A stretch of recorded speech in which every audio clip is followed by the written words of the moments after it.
Magandang araw mga kaibigan. Catherine Bernardo at Daniel Padilla matagal nang hiwalay. Andrea Brillantes nalilink ngayon sa hiwalayan ng dalawa. Ano nga ba ang katotohanan sa likod nito? Yan ang ating pag-uusapan ngayon.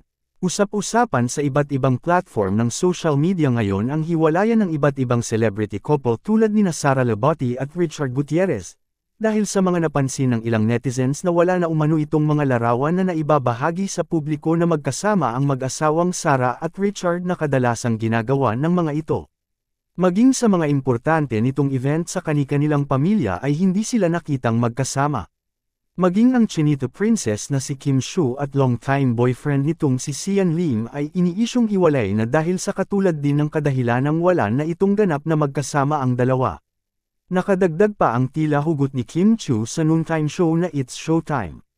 Ngunit agad din naman itong tinuldokan ang nasabing isyo at sinabing okay at masaya sila ni Sian.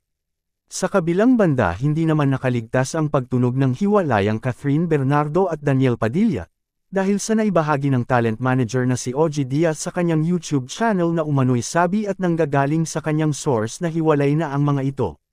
Dahil sa pagkakalink ni Daniel kay Andrea noon, na minsan ang inamin ng aktres na si Andrea Brillantes ang pagkakaroon nito ng crush kay Daniel. Dahil rin dito, iniiwasan umano ni Catherine na makatrabaho si Andrea.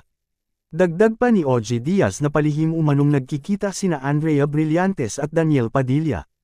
Matapos ngang magbitiw ng salitang tunay ng pag-uusapan ngayon lalo na ng mga fans ng Katniel, ay nagbigay naman ng pampalubag loob ang talent manager na si OG na tila hindi totoo ang balitang hiwalay na ang mga ito sapagkat iba at genuine ang pagmamahal at pag-aalaga ni Daniel kay Catherine.